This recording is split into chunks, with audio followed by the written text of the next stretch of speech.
Magandang araw mga kaibigan. Bigyan natin ng reaction opinion itong article sa Manila Bulletin, published June 30. Tungkol ito sa dumaraming Free Duterte Now rallies sa iba't ibang panig ng mundo. Nagsimula sa Australia, kailan na ba yun? Nakalimutan ko na, bago lang, last week. Ito, may dalawang bansa na naman na naka-schedule. So, 2 more pro-Duterte rallies in South Korea, quiet, lined up.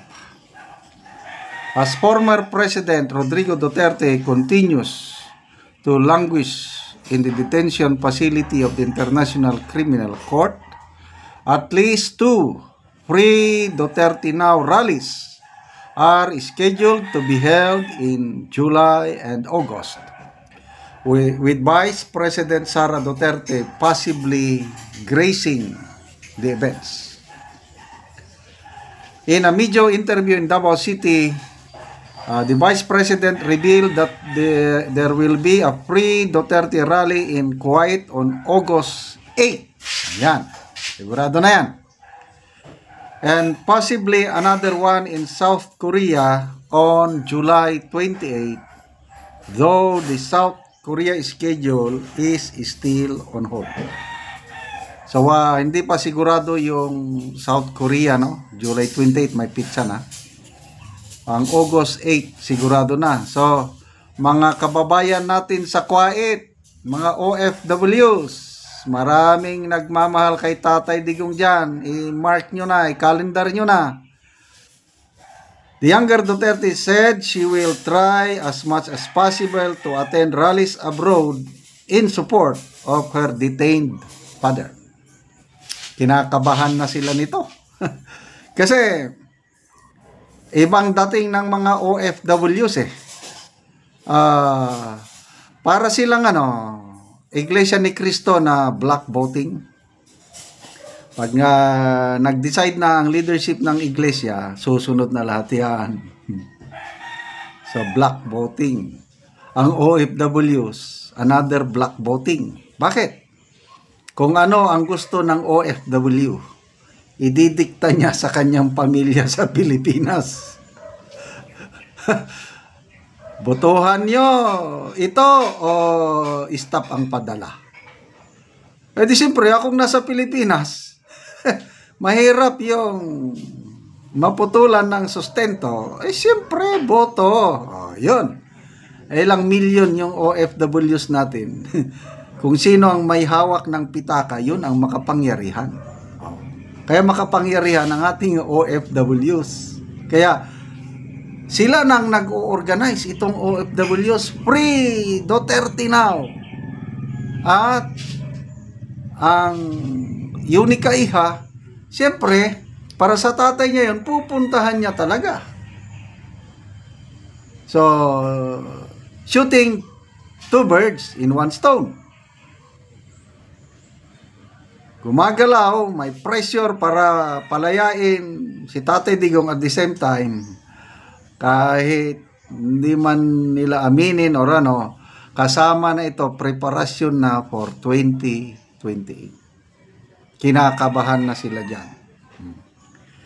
Sabi ni BP, sinusubukan namin, nagdedepende kasi sa invitation ng Filipino community abroad. So right now, meron kaming naka-hold na Korea at merong confirmed na Kuwait sa August 8. So bakit on hold yung Korea? Baka may mga detalye pang hindi planchado. Kailang may invitation na.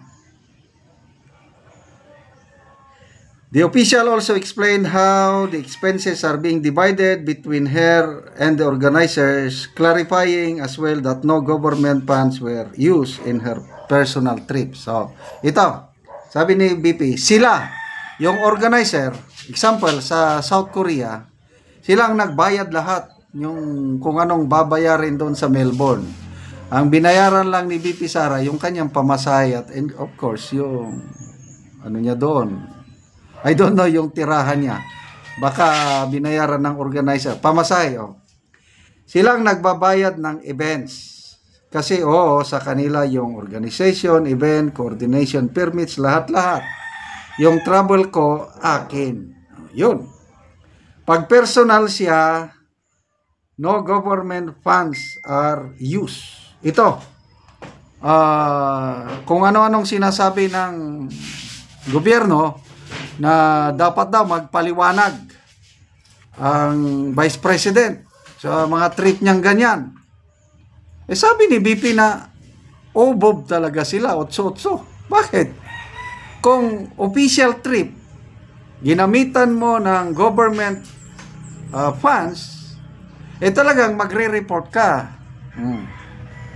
Ako, nung nag-schooling ako sa US, nung 2005 to 2006, nag-submit ako ng after training report. Kasi, pinondohan ng gobyerno yung sandali wala pala.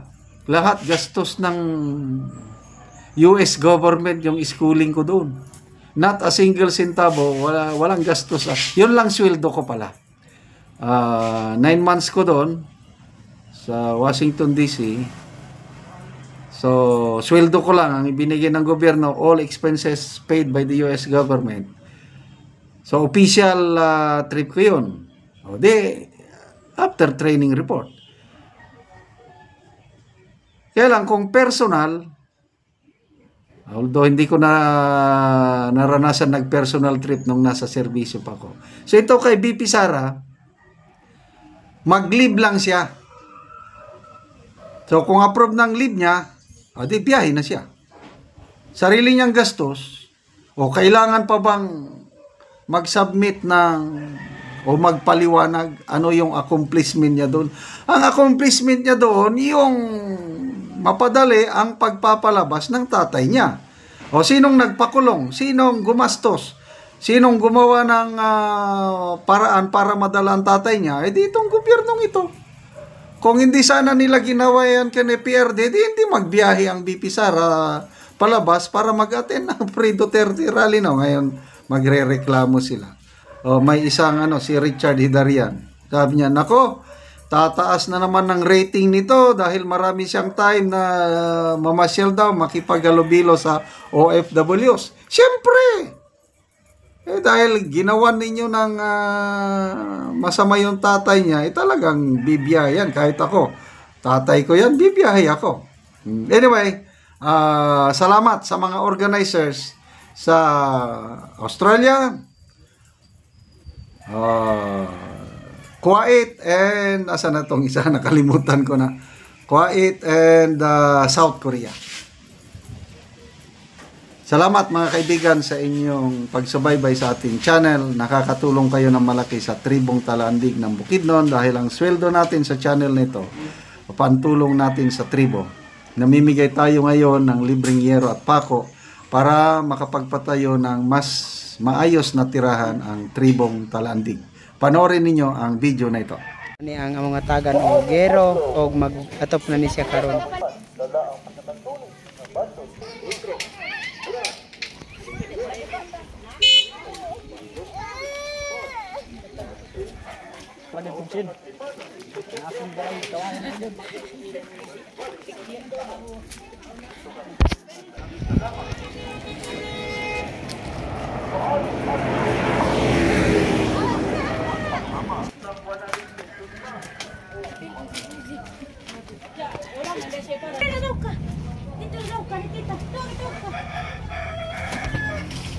Ug karon mo na ni ang atop sa gitagaan na mo gero nga kawayan nga nangalata na.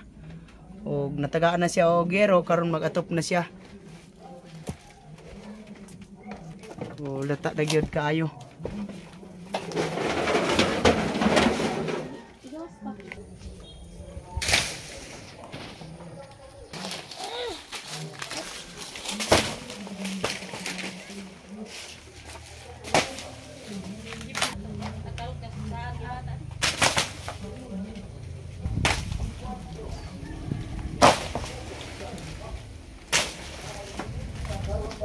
So gabok na gid kaayo.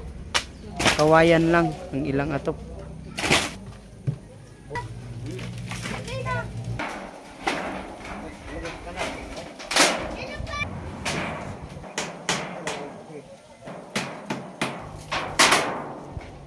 karon human na gyud ang ilang balay og kaatop na gyud sila og bag-o.